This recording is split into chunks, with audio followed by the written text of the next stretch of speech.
এখন দেশ জুড়ে সমস্ত কৃষকদের শুধু একটাই চিন্তা যে তাদের অ্যাকাউন্টে পিএম কিষানের 20তম কিস্তির টাকা এখনো ঢুকছে না কেন, বা এখনো তাদেরকে কতদিন অপেক্ষা করতে হবে তারপর তাদের পিএম কিষানের 20তম কিস্তির টাকা ঢুকবে, এবং তারা কিভাবে সেই টাকা পেতে পারে বা কেন এবার ঢুকছে না, কি প্রবলেম আছে, এবং যারা এখনো পিএম কিষানে যে সমস্ত কৃষক আবেদন করেননি তারা কিভাবে করবে, তো সেই সমস্ত বিষয়ে চলুন আজকের এই ভিডিওতে আমরা বিস্তারিত জেনে নিই। তো আজকে আপনারা যারা এই ভিডিওতে ক্লিক করেছেন তাদেরকে বলে রাখি যে আপনাদের জন্য এই ভিডিওটা একটা সঠিক ইনফরমেশনমূলক ভিডিও হতে চলেছে, এবং এখান থেকে আপনারা পিএম কিষাণ সম্পর্কে সঠিক ইনফরমেশন পাবেন এবং সেই বিষয়গুলো জানতে পারবেন যেগুলো নিয়ে আপনাদের প্রশ্ন আছে, যে কেন পিএম কিষাণে 20তম কিস্তির টাকা এখনো ঢোকেনি বা কবে পাওয়া যাবে, এবং যাদের আটকে গেছে কেন আটকে আছে, এবং যারা নতুন করতে যাচ্ছেন বা করতে চান তারা কিভাবে আবেদন করবেন, সেই সব বিষয়গুলো এক এক করে আপনাদেরকে আমি এই ভিডিওর মাধ্যমে জানাবো। চলুন বেশি সময় নষ্ট না করে আমরা ভিডিওর যে মেন টপিক সেই মেন টপিকে চলে যাই। প্রথমে আমরা যেটা জানবো যে কবে আসবে 20তম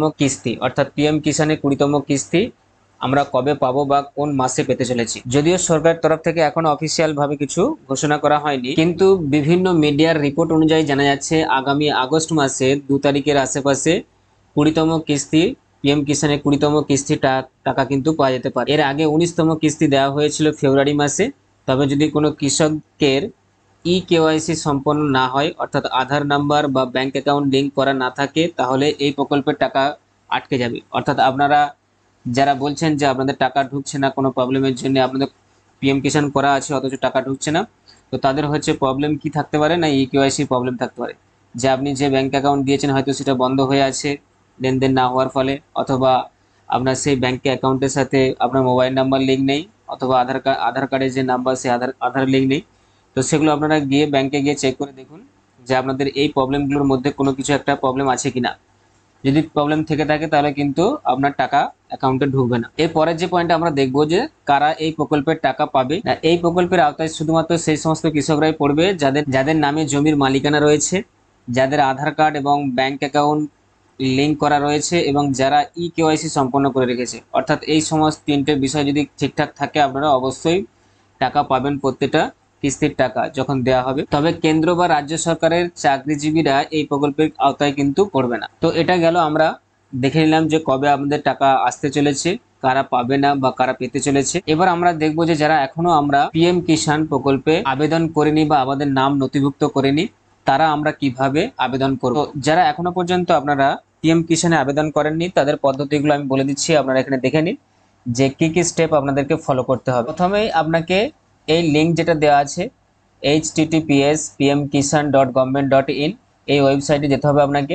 এই লিঙ্কটা আমি আমার ভিডিও ডিসক্রিপশনে দিয়ে দেবো, আপনারা সেখানে গিয়ে পেয়ে যাবেন। সেখানে ডাইরেক্ট ক্লিক করে আপনারা তাদের ওয়েবসাইটে চলে যেতে পারেন, বা এখান থেকে আপনারা দেখে নিতে পারেন। বলে দিচ্ছি আমি https://pmkishan.government.in। এরপর সেকেন্ডে আপনাকে করতে হবে কি না, হোম পেজে গিয়ে নিউ ফার্মার রেজিস্ট্রেশন অপশনটিতে ক্লিক করতে হবে। তারপর আপনি গ্রামীণ নাকি শহরে কৃষক তা নির্বাচন করতে হবে। তারপর আপনার আধার নাম্বার ও মোবাইল নাম্বার ইনপুট করতে হবে। এক্ষেত্রে আধার নাম্বার ও ব্যাংক অ্যাকাউন্ট লিঙ্ক করতে হবে ও কেওয়াইসি সম্পন্ন করতে হবে, যেটা একটু আগে আপনাদেরকে বললাম যে কেওয়াইসি না করলে কিন্তু আপনার ব্যাংকে অ্যাকাউন্টে ডাইরেক্ট কিন্তু টাকা ঢুকবে না। পিএম কিষাণ করার পরেও কিন্তু আপনাদের টাকা নাও ঢুকতে পারে, ঠিক আছে, এই প্রবলেমের জন্য।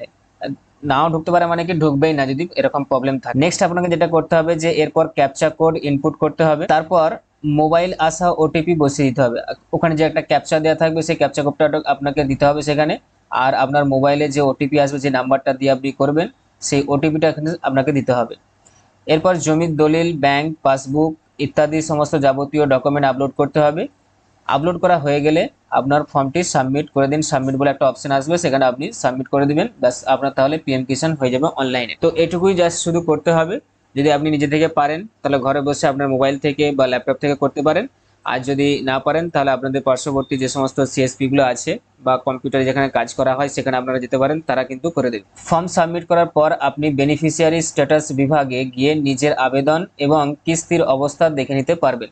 আপনি এবার আপনার যখন ইচ্ছা হবে দেখতে চান আপনার বেনিফিশিয়ারি স্ট্যাটাসে, আপনাকে যেতে হবে সেখানে গিয়ে আপনার নিজের যে আবেদনটা কতদূর পর্যন্ত হয়েছে, অ্যাকসেপ্টেড হয়েছে কিনা বা আবেদন কমপ্লিট হয়েছে কিনা, বা আপনার প্রথম কিস্তির টাকা কবে ঢুকবে বা আপনি কবে থেকে কিস্তির টাকা পেতে চলেছেন, সেই সমস্ত অবস্থা কিন্তু আপনি সেখানে দেখে নিতে পারেন। এই কয়েকটা স্টেপ ছিল বা এই কয়েকটা ইনফরমেশনই বা আপডেট ছিল আপনাদেরকে জানানো, যেটা আজকের এই ভিডিওর মাধ্যমে আমি আপনাদের কাছে শেয়ার করলাম। এবং আপনাদেরও একটা কাজ করতে হবে, যে আপনারাও এই ভিডিওটা বেশি বেশি করে সবার কাছে শেয়ার করে দিন, যারা এখনো পর্যন্ত করেনি বা যাদের এই সমস্ত প্রবলেমগুলো আছে, যাদের পিএম কিষানের টাকা ঢুকছে না, তারাও এই সমস্ত ব্যাপারগুলো জেনে নিক এবং তারা ঠিক করে নিক এবং তাদের পিএম কিষানের টাকা তারাও পায়। এবং আমরা জানি যে কত করে পাই, বছরে আমরা 6,000 টাকা করে দেওয়া হয় প্রত্যেক বছরে চাষিদের অ্যাকাউন্টে, এবং প্রতি কিস্তিতে 2,000 টাকা করে দেওয়া হয় এবং 3টে কিস্তিতে দেওয়া হয়। তো এটাই ছিল আপডেট পিএম কিষানের। ঠিক এইরকমই আপডেটমূলক ভিডিও পাওয়ার জন্য আপনাদেরকে বলবো যে আপনারা আমার যে চ্যানেল আছে লার্ন উইথ আজাদ, সেটাকে আপনারা বেশি বেশি করে সাবস্ক্রাইব করে রাখুন। আর সব থেকে আগে এই ধরনের ভিডিও পাওয়ার জন্য পাশে থাকা বেল আইকনটাকে